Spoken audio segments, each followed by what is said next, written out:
Good morning student. आज हम लोग जो बाकी क्वेश्चन आंसर था आगे देखेंगे क्या क्या बाकी है। क्वेश्चन नंबर 6, दक्षिण एशिया में द्विपक्षीय संबंधों को बाहरी शक्तियां कैसे प्रभावित करती है। आंसर है चीन और संयुक्त राज्य अमेरिका दक्षिण एशिया की राजनीति में महत्वपूर्ण भूमिका निभाते हैं। पिछले 10 वर्षों में भारत और चीन के संबंध बेहतर हुए हैं। चीन की रणनीतिक साझेदारी पाकिस्तान के साथ है और यह दोनों देशों के बीच संबंध सुधारने में एक महत्वपूर्ण कठिनाई है। विकास की ज़रूरत और वैश्वीकरण के कारण एशिया के ये दो बड़े देश निकट आए हैं। हाल के वर्षों में दोनों देशों के बीच आर्थिक संबंध प्रगाढ़ हुए हैं। शीत युद्ध के अंत के बाद दक्षिण एशिया में अमेरिकी प्रभाव बढ़ा है। अमेरिका ने भारत और पाकिस्तान दोनों से अपने बेहतर संबंध स्थापित किए हैं। दोनों देशों में आर्थिक सुधार हुए हैं और उदारवादी नीतियां अपनाई गई है। इससे दक्षिण एशिया में अमेरिकी भागीदारी बढ़ी है। दक्षिण एशिया उभरता हुआ एक विशाल बाजार है। इस कारण इस क्षेत्र की सुरक्षा और शांति से अमेरिका व चीन के हित भी जुड़े हुए हैं।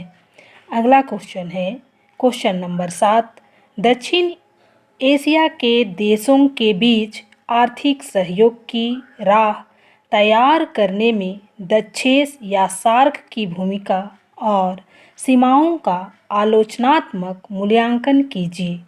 दक्षिण एशिया की बेहतरी में डचेस या सार्क ज़्यादा बड़ी भूमिका निभा सके, इसके लिए आप क्या सुझाव देंगे। आंसर है दक्षिण एशिया के देशों के बीच आपसी सहयोग को बढ़ावा के उद्देश्य से 1985 में सार्क की स्थापना की गई। इसे दक्षिण एशियाई क्षेत्रीय सहयोग संघ या south Asian association for regional cooperation कहा जाता है। भारत, बांग्लादेश, पाकिस्तान, नेपाल, भूटान, श्रीलंका, मालदीव और अफगानिस्तान इसके सदस्य देश हैं। दक्षिण एशिया के देश डचेस के माध्यम से यहाँ की जनता का जीवन स्तर सुधारना चाहते हैं।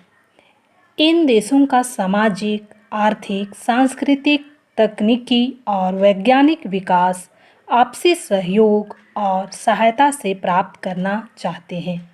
डचेस के सदस्यों ने 2002 में दक्षिण एशियाई मुक्त व्यापार क्षेत्र पर हस्ताक्षर किए।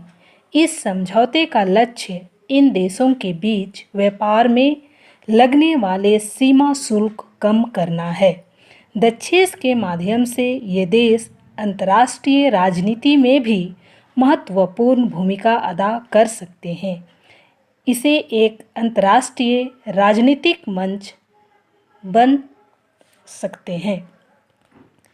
अगला क्वेश्चन है क्वेश्चन नंबर 8, दक्षिण एशिया के देश एक दूसरे पर अविश्वास करते हैं। इससे अंतर्राष्ट्रीय मंचों पर यह क्षेत्र एकजुट होकर अपना प्रभाव नहीं जमा पाता। इस कथन की पुष्टि में कोई भी 2 उदाहरण दे और दक्षिण एशिया को मजबूत बनाने के लिए उपाय सुझाएं। आंसर है भौगोलिक और आर्थिक दृष्टि से समन्वयकारी तत्व विद्यमान होने के बावजूद दक्षिण एशिया के देशों में सहयोग की भावना का अभाव देखने को मिलता है। इसका मुख्य कारण पारस्परिक अविश्वास की भावना का अधिक प्रबल होना है। भारत और पाकिस्तान इस क्षेत्र के प्रधान प्रतिद्वंद्वी राष्ट्र हैं। दक्षिण एशियाई देशों के आपसी संबंध मधुर होते हुए भी विवादों से ग्रस्त रहे हैं। कश्मीर को लेकर भारत पाक विवाद, तमिल प्रवासियों को लेकर भारत श्रीलंका विवाद, फरक्का विवाद को लेकर भारत बांग्लादेश के संबंध कटु रहे हैं। अमेरिका द्वारा पाकिस्तान के शस्त्रों की आपूर्ति ने दक्षिण एशिया के द्वार पर नई शीत युद्ध का खतरा उत्पन्न कर दिया है। दक्षिण एशिया के देशों द्वारा सार्क क्षेत्रीय संगठन की स्थापना अंतर्राष्ट्रीय स्तर पर अपनी प्रभावी भूमिका दर्शाने के लिए की गई है, परंतु वह उतनी प्रभावी भूमिका नहीं निभा पा रहा क्योंकि इन देशों में एकता और विश्वास की कमी है। सबसे पहले इन्हें आपस में विश्वास कायम करना होगा। आपसी मतभेदों को भुलाकर एक राजनीतिक अंतर्राष्ट्रीय मंच के रूप में सार्क को अधिक शक्तिशाली बनाना होगा। अगला क्वेश्चन है क्वेश्चन नंबर 9। दक्षिणी एशिया के देश भारत को एक बाहुबली समझते हैं जो इस क्षेत्र के छोटे देशों पर अपना दबदबा जमाना चाहते हैं और उनके अंदरूनी मामलों में दखल देता है। इन देशों की ऐसी सोच के लिए कौन कौन सी बातें जिम्मेदार है? आंसर है दक्षिण एशिया के देशों में भारत, बांग्लादेश, पाकिस्तान, नेपाल, भूटान, श्रीलंका और मालदीव शामिल हैं।